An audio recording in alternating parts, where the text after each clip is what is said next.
Come on outside. Keep your hands where I can see them. What's going on here? Okay, so Ian, is Thomas Lopez staying up here? This is the father and son who own this ranch house in the New Mexico desert, miles from anywhere. Police believe a murderer is hiding inside their home. Thomas Lopez, a man who, days earlier, beat his girlfriend to death. Guys, do you know where he might be staying at or anything? But what makes this interesting is that the son is in fact hiding this man, and the father is about to find out that his son is protecting a murderer inside the vents of his own home. They said he might be in the vent? Thomas, talk to me, man. I know you're down there. We don't come over here for simple stuff. Yeah. So what's up? She's dead.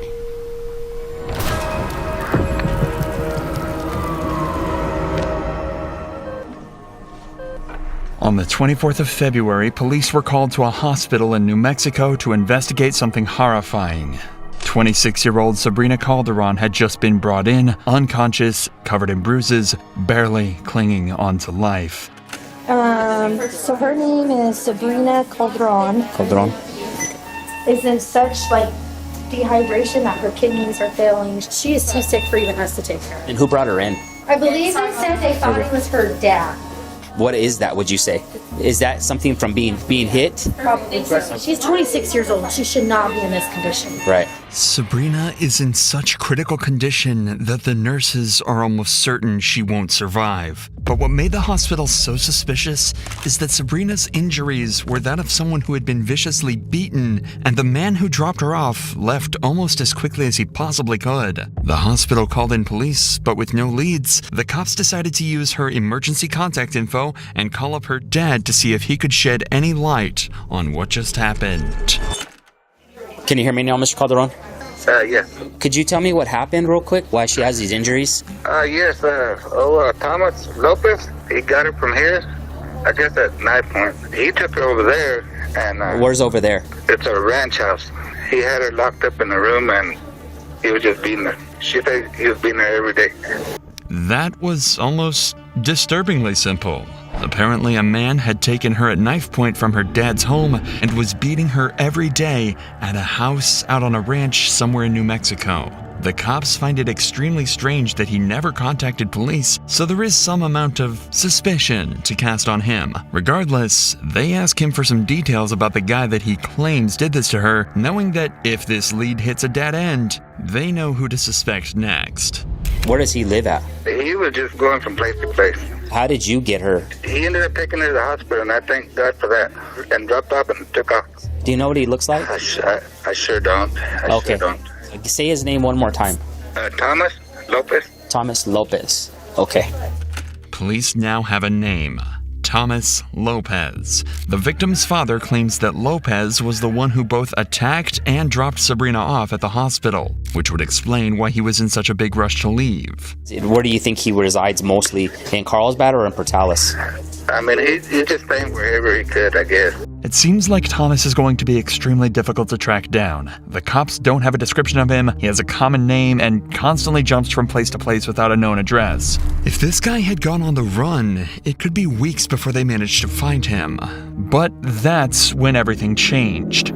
Sabrina briefly woke up and found the strength to confirm that it was indeed Thomas that had done all this to her, and she managed to give police the address of the ranch her father mentioned, all before taking her final breath and dying moments later.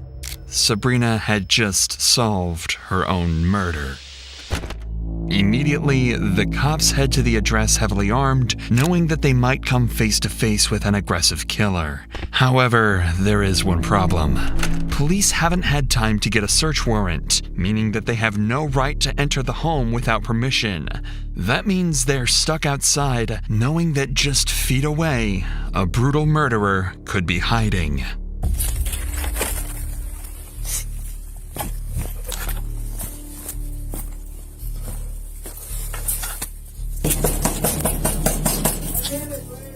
Ian, is that you? Ian, come to the front door for me. Hold on a second. Who is it? It's the sheriff's office.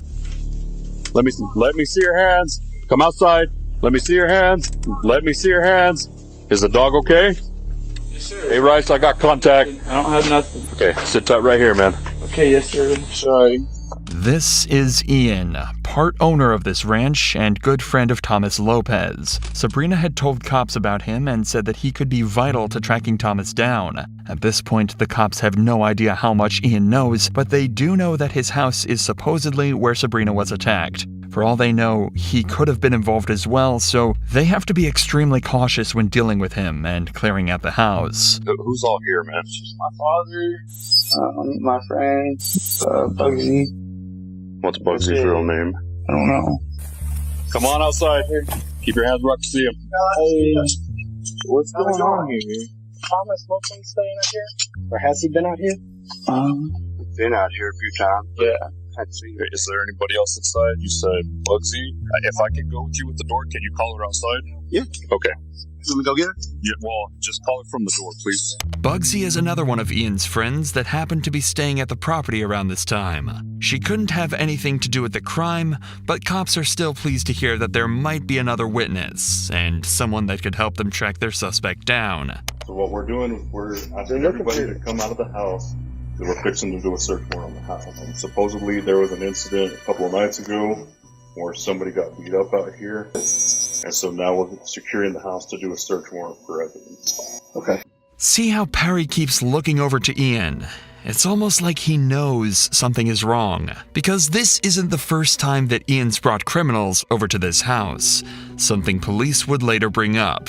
With that said, Perry obviously doesn't want to give his own son up to the police, so he decides to stay quiet. We're good. We're out here with Ian Whalen and his dad, and so there's nobody else in the trailer, so both are just chilling out here right now. We'll work the temple. Notice how Ian doesn't say a word. That's because he, just hours earlier, helped Thomas crawl into the vents inside his house to hide him from the cops. However, his father has absolutely no idea. Yeah, we're good. We're good for the next few minutes out here. Just your warrant? That'll work. Thank you.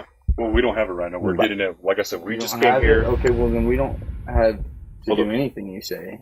We're securing the house. You don't actually have a warrant. No, I do not have a warrant. Okay, Ian. Hold on. I can't do Hold anything. on. Come here. I'm exercising my rights. Ian, come here so we can talk. Okay. Would you mind if I walked inside with you, just so we can make sure there's nobody else inside? Sure. Okay, I will go with you. Like I said, I'm not looking for anything except for just make sure there's nobody inside. They're still not 100% sure that the house is empty. Ian mentioned someone called Bugsy, but wasn't sure if they were still around or not. So the officer prepares to head inside and clear the scene with Ian. Okay. You mind if I flip on some lights? Yeah, go for it, man. It'd make it easier for both of us. And you don't have anybody staying with you currently? No. I just want to make sure, not somebody waiting behind me, Dog shit's back here, man. So like, Okay. Do you mind if I walk, make sure there's nobody on the side? Go ahead, man. Okay. Appreciate it, man. Yeah, absolutely, bro. Okay. Thank you. Do you mind if I walk in here? Go ahead. Like I said, I'm not worried. Go ahead. I'm not looking for anything. Just make sure nobody's in here. Sure. Yeah, it happens, man. Do you mind if I take a look inside? Absolutely. Appreciate it. And that too. Okay. Thank you. Across the piece, going. Right on. Do you have just friends who stay from time to time, or you have? Yeah, every once in a while,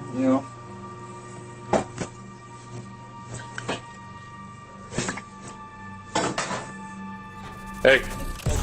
Alright, sorry, my bad. Hey, I'm right here. Okay, come back here. What? You under the covers. Let me see your hands. What's up? Hey, what? There's somebody under the blanket there. You under the covers. Let me see your hands. Let me see your hands. It's not a guy. But you see, it's not a guy. Okay. Alright. Mind coming with us, ma'am? You're looking for a guy. Okay. No, she's fine. You're looking for a dude. We're not looking for her, but we do, ma'am, need to ask that you come outside with us. Clearly, Bugsy isn't the person they are looking for, but she would turn out to be extremely useful to the case down the line. She's been staying at the house recently, so the cops keep her around thinking she might have seen something Ian didn't. The officer then clears the rest of the house and finds it to be totally empty. In the meantime, the officer outside catches Perry up on everything that's been going on at the house lately and what they plan to do in the search. So you're referring to this Thomas girl, aren't you? Yes. Yeah. Thomas has gotten himself into some pretty heavy at this point, so. Yeah, but what I've seen of it, I don't care for the dude. Okay. Keep this between me and you. I'm here trying to make shit right, and I apologize for my son, you know what. Well, it happens. What's up? Okay. Not dude. Okay. Yeah, obviously not the guy we're looking for, so. Mr. Whalen? Yes. So they're fine where they are right now, but what it's sounding like is the investigators are wanting to do the entire property covered in the search warrant. So What does that mean? well, meaning the car's gonna have to stay here. Okay. They're okay in there for now, but they are asking The entire property? Yes, Y'all sir. want to go through the barns? Yes, sir. That's what it's sounding We like. could probably go do that right now. Well, The well house is locked up and the barn's unlocked. okay. But I could take y'all on a tour if you wanted to. Yeah, we're gonna wait for them to get the paperwork done, just so that I don't think, I'll be honest with you, I don't think Thomas is hiding in the shop or something like that.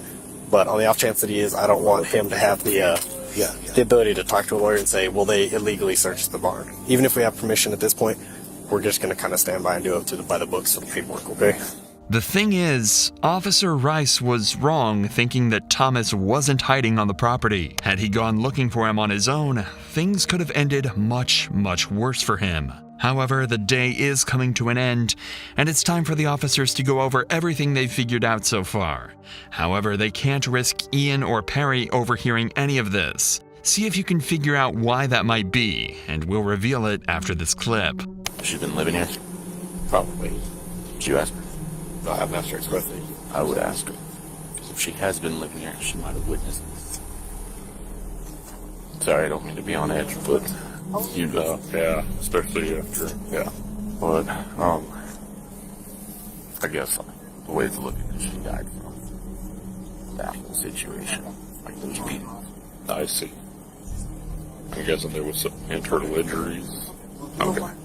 So it wasn't like you tracked her down. That's the way it seemed. Okay. The officers are clearly trying as hard as they can to conceal the exact details of the case from Ian and Perry. That's because detectives plan to interview them later, so the less information that gets put into their heads, the better. This is usually for two main reasons. If they're guilty of something, this stops them from changing their answers to hide evidence based on what they know. Or if they're just a witness, it stops them from giving answers based on what they heard from the cops rather than what they actually saw, protecting their credibility in court. It should be made clear that this isn't the first time that cops have been dispatched to Ian's house. And in fact, multiple criminals had been arrested here before, though never Ian himself. He just seems to hang around with the wrong people. Let me tell Ian. Okay. Hey, listen, they're expanding the search to the whole property. We cannot take the car. Okay. So the thing is with it, Ian, is you guys physically yourselves are not being detained, okay? Any other than I guess today, any other issues going on? No. Nothing? Okay. That's good, I guess. Fortunately, no. Yeah. Got a nice place out here. I'll be more selective about who comes out. Yes, dude, honestly, when I lived out in the county, if I had friends over and they brought somebody I didn't know, I would straight up tell them back, guys, I'm cool with all y'all. So, but him, I don't know him. And if I don't know him, he doesn't need to be here. If you haven't noticed, the longer this goes on for, the more uncomfortable Ian seems to get. And as that continues, the cops start to get more suspicious too.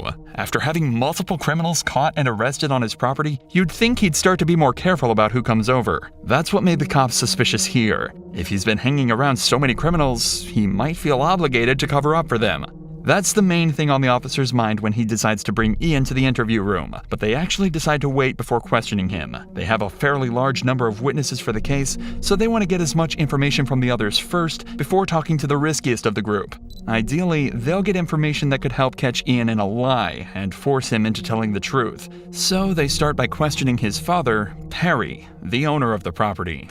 Too many people coming and going. I'm getting sick of this shit. So you were in your room. They had been there a couple of days. You heard her getting slapped. You knew she was getting slapped by the way she was sounding. You peeked out. Ian was telling him, hey, y'all need to calm, quit, or whatever he said. The girl outside, this Elizabeth chick, and some other guy gave the girl that was being slapped after she said, y'all need to help me. But that, apparently, this is two different women. See, I thought the girl that got beat up was not this girl. I don't know. I'll stay back in my room. But you saw a woman getting beat. Yeah, but I didn't think it was her. She was already in Carlsbad, right? Is it time for She just barely got in Carlsbad, probably Friday. It seems that Perry absolutely heard Thomas attacking at least one woman, but wasn't able to confirm who it was. He backs up Ian's propensity to let anyone and everyone over to the house and tells the cops that it was bound to end up badly eventually. If Perry can identify the girl that he saw Thomas hitting, though, it could be a massive help for the cops, as it would mean all the evidence lines up and they can begin their search for him immediately.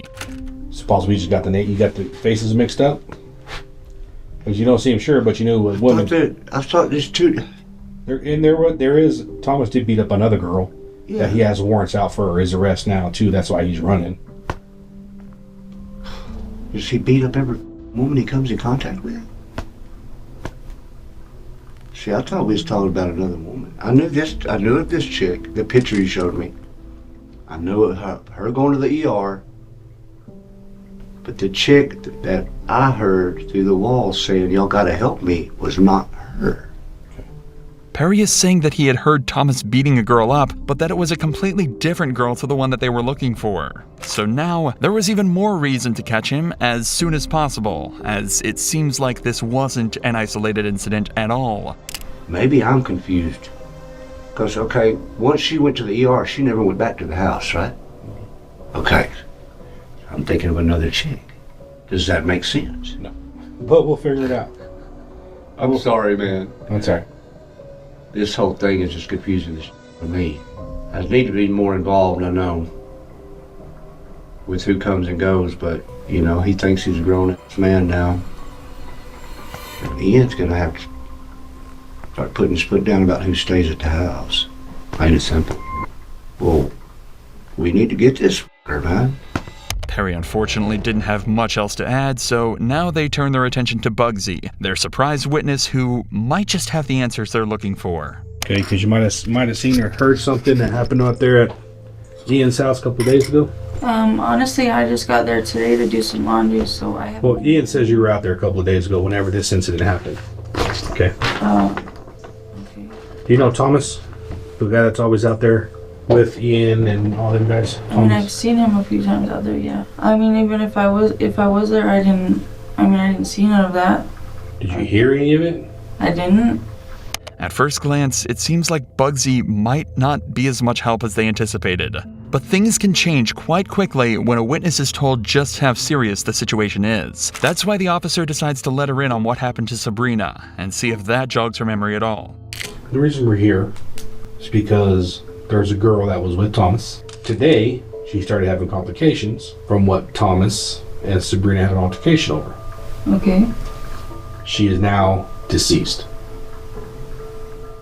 Unfortunately for the cops, this didn't change the fact that Bugsy hadn't seen anything at the house. However, she was able to give them one piece of information that could end up proving infinitely more useful than what they were hoping for initially. She gave them the address of another house Thomas was known to stay at. Inside that house is actually another one of Thomas's victims, and the police are about to discover that he's actually a serial domestic abuser. This is crucial to build a strong case against Thomas. Good, and yourself? Pretty good. Alright. We're looking for Thomas? He's not here. My friend Monique, that's her boyfriend. Okay. She asked me to stay here because she's... Is Monique not here either? She went out to Clovis. Okay. And I'm just watching. Do you know where Thomas is? He's not supposed to be here. We just here. really need to talk to him. He's not supposed to be here. We changed the locks for her. Changed the locks for her. She's really scared of him, so... Oh, yeah? Yes, we changed the locks for her.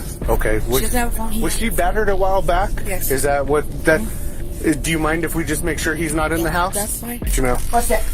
I'm her friend. But nobody else is in this house? Yeah. The only thing is that she called me, said she was scared of him. Uh-huh. My boyfriend changed out the locks for her. He took her phone, Oh, he took her phone? Yeah. When you're saying her, who are you talking about? Money. She hasn't been here all day. I can't stay here for her. But she still lives here? Yes. She hasn't had contact with him that you would know of? She pretty much wanted nothing to do with him? How long ago was their incident that happened? That was yesterday. But she called me and told me to come change out her locks because she's scared of you. It turns out this is the home of the other girl that Thomas had reportedly been beating, which, if anything, is worrying the cops even more. Since we know he's not limiting his violence to one girl, it would make sense if he's hiding out here waiting for this girl to come back home. The homeowner, however, is telling the cops that he's not here and she's not seen him for days. Is she working or where is she at? She just got a rehab. And so she went to Clovis with her daughter. Oh, I mean, I guess that's what I mean. It was about 7:30 yesterday.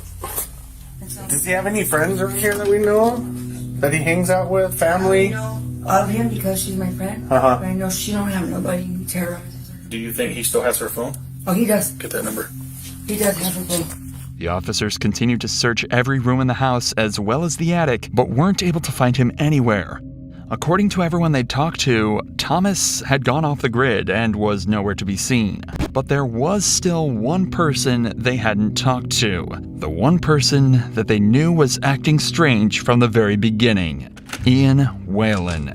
If anyone was going to know where he was, it was going to be Ian. So later that night, they brought him into the interrogation room for hopefully the last interview that they'd need in this case. Their cameras are down, so I'm using this thing, okay? Okay. I'll explain it to you while we're here talking. You're not in any kind of trouble, okay? Thank God. You're not in any trouble. You have any idea why you might be down here? Well, yes. About what? Because of the fight or whatever, I guess, that Thomas had. Right? You know anything else about it? No. Remember, Ian hasn't been told any details of what actually happened yet. He doesn't know that Thomas killed Sabrina, or even that there was a physical exchange. But that's all about to change in just a few moments. Tom, let's talk about Thomas Lopez. When's the last time you seen him? It's been about like a day or so. Day or so? What about his girlfriend Sabrina? About a day or so. Okay. What happened between Sabrina and Thomas? I just like heard an altercation. I didn't like see anything. I just heard them screaming at each other enough to where it alarmed me. Were they inside your house when they did that? Yeah. When they were screaming? Mm. Okay. Was there anything physical going on, or just screaming? Did you see anything physical? Did you hear anything physical? Did you hear her yelling stop, or him stop, or anything? No? So whenever you heard screaming and stuff, where were they at?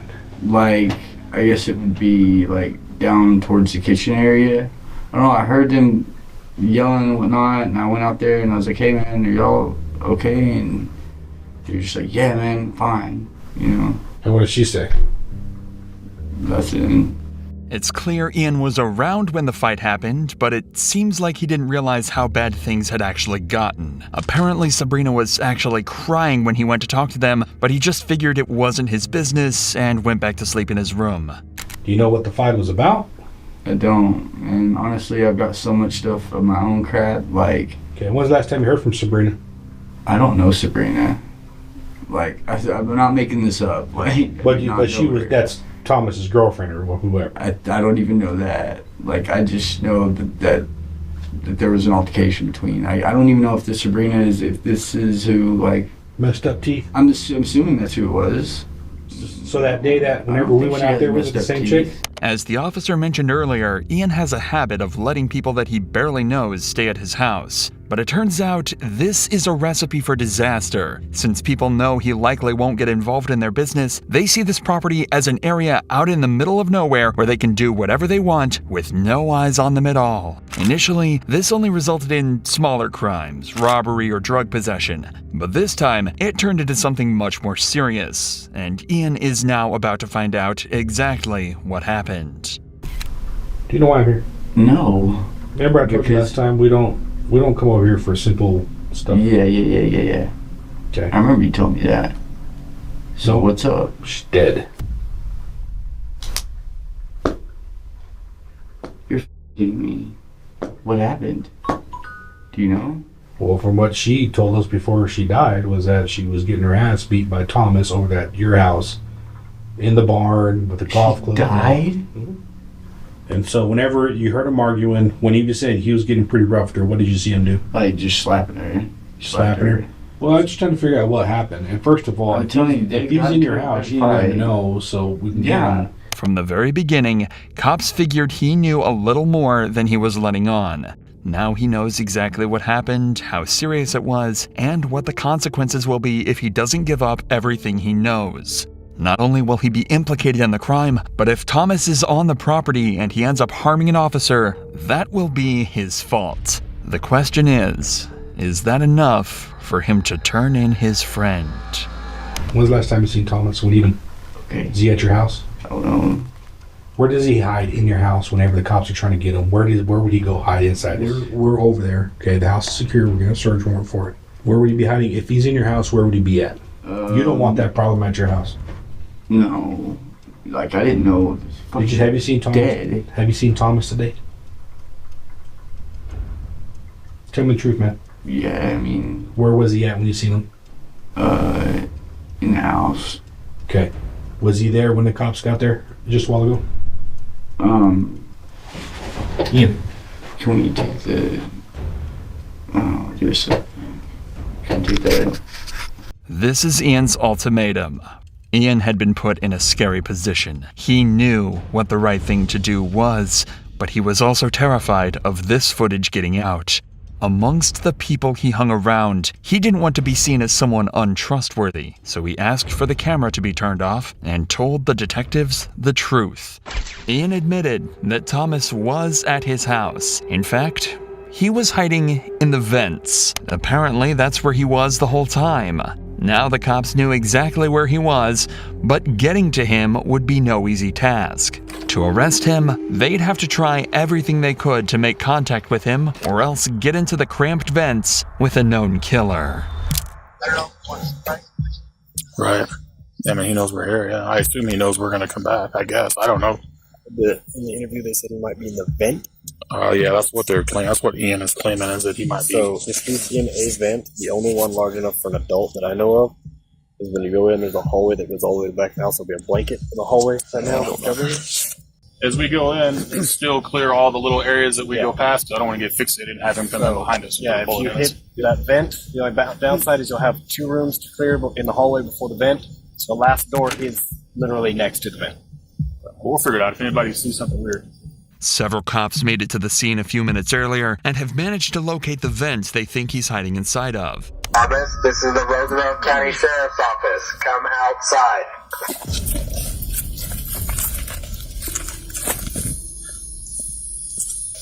He's not answering or nothing. You try. He might answer me. Let him know if he doesn't respond. He doesn't come out. Yeah. No, I don't. Look around here. Dominic, Roosevelt County Sheriff's Office, Deputy Bachman. Come on out, man, with your hands up. Know you're down there. So is that the vent he went in, or this? It's got a huge culvert. I saw it. It goes down. There's no access back there. Ian had the screen. He puts the vent back on, so he knew he was down there.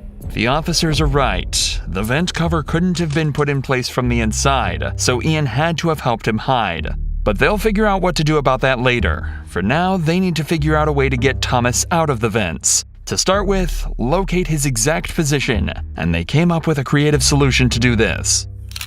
He was right there. How far, approximately? He's all the way at the far end down there, and then another vent to that. Just trying to see if there's a mirror. I got a good point. Just needs duct tape and a little mirror. There's probably duct tape in the garage. You take a phone and a flashlight together and stick down in there just so we get some really good light and light them up. And just confirm. It sounds far-fetched, but after pointing a phone and a torch deep into the vents, they were able to confirm precisely where Thomas was.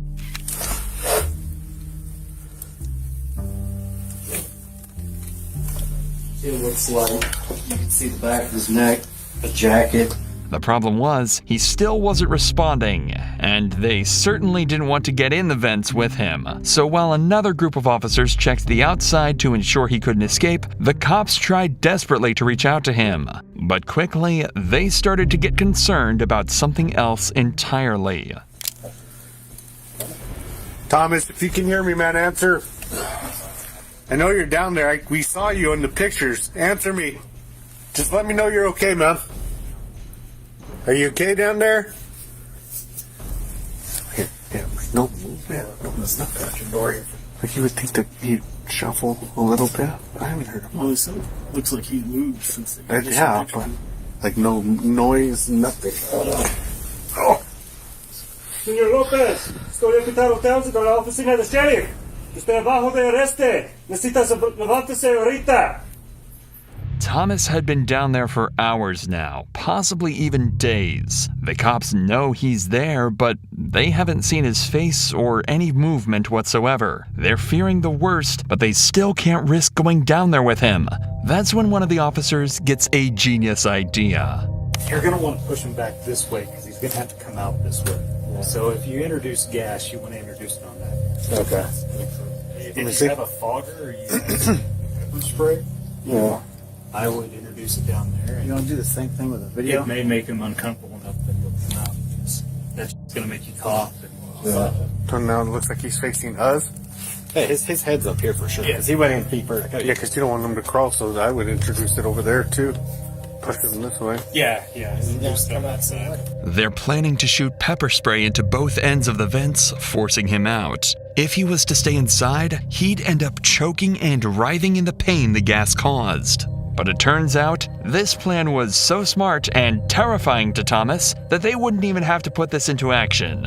Hey, come on out, man. Dude, come on out. What did I do? Come out and we'll talk. I'm a little scared, sir. Well, there's nothing to be scared about. Come on out. Yes, sir. I've been beat up by the cops before, sir. I understand, but nobody's going to hurt you. I just need you to come out slow. Something to eat? Yep, we'll get you something to eat. Go. We'll get you some to eat. Good there. She might be so be fine. Got some dirt on there. You want to take the hood off? You should go. The concept of being stuck in the vents with the pepper spray was just too much to Thomas, and with some convincing, they were able to get him out. The ideas and tactics used in this extraction were far from textbook, but they were incredibly smart. Now they just had one more job to do: interrogate Thomas and finally figure out the truth of what happened to Sabrina. Move all this over here, okay? You speak English or Spanish? Both. Okay. You want preferably English, though. Preferably English, and we'll stick with English. So listen to me. We are in America. You have the right to remain silent. Anything you say can and will be used against you in a court of law. Well, what we are here for is what happened with Sabrina the other night. That's what all this is about. There is an enormous amount of evidence against Thomas. Remember, everyone involved in the case has pointed the finger towards him, including the murder victim herself. But that doesn't mean he's not going to try and defend himself, notably without the presence of a lawyer. The story he chooses to go with, though, isn't the most convincing. Okay, we talked to Sabrina, okay? She told us what happened to her, okay? I need you to be honest with me and tell me the truth, okay? Were y'all guys fighting that night? It was just an argument, that's all it was. We weren't fighting, we didn't get physical. How many times did she hit you? I don't want her to get in trouble, sir. Okay, how many times did you hit her? I didn't hit her, sir. We just bumping each other, like, you know what I mean? Did you shove her down the steps for her to cause those injuries? I want to show her. That's my kid's mom, but... Y'all guys have a kid together? I don't want to hurt her. So tell me what happened in that bar. That's what she felt. And sir, we went back there and argued because we don't want to be arguing in that house. I don't want to get thrown out because I don't have nowhere to live, but... Apparently, they went out to the barn because they didn't want to argue in the house, and Sabrina slipped and fell down some steps, causing all of her injuries. You guys are arguing, okay? And it did get physical, but you don't want to tell me what happened, right? Is that what you're telling me? It got physical, but you don't want to tell me what happened? No, I said we just kind of like we got in each other's face about it. Was that the same night you took her to the hospital? I mean, it was ongoing for like a couple of days. So you guys were just like basically arguing for 2 days? Pretty much. When was the pushing and shoving? I want to say pushing and shoving. We just kind of The chest bump or whatever you want. Yeah, when was that? That's during that night when she fucking fell. Okay, so you guys do this chest bumping. Because we don't want to argue in that house because I don't want to get thrown out of there. Thomas is also claiming that he didn't hit her or even push her around. The worst they did was get into each other's faces and bumped each other's chests. As I'm sure you're aware, that's not exactly consistent with Sabrina's injuries or what she told the police. But Thomas's story gets even more unbelievable as he continues. So then you guys go out to the barn. What happens next? We're just sitting there, just smoking a cigarette and stuff. We're up there. So you guys go up, and you like upstairs in the barn. Is that what you're saying? Yeah, in that loft. We start up there, and then she starts coming back down, and she fucking loses her footing, and there she goes down the damn steps. So when was the pick her up, walk her to the house, and she's like, well, if I can't bear it no more, then I need you to take me to the emergency room. So when was the chest bumping or all of that? Where was that at? It's kind of in the beginning when we got in there, then that's when. How'd she fall down the stairs? She lost her footing, I guess. Like you look at the stairs and there inside that place, there's a big ass gap between each. It's not constructed pretty good. It's like some shit somebody just put together. Like, and we talking from the top all the way to the bottom? It's like halfway. Maybe towards the bottom, she lost her footing. Okay. All kind of junk and stuff that's in that barn. Yeah. So, not only did Thomas not have anything to do with her injuries, but when she got hurt, they'd already made up. He believes that this story has explained away why Ian will have heard shouting in the house, why they went out to the barn, and why Sabrina got such horrific injuries. This is why it's so important that detectives keep as much of the evidence as possible secret. He's constructed a story that technically covers up all the evidence that he thinks exists, and while it's not comprehensive, it would definitely make proving his guilt in a courtroom slightly harder. But it doesn't explain a huge number of other things, like how the injuries were sustained by a golf club or the drugs Sabrina said he injected her with. Both things he doesn't know the cops know about.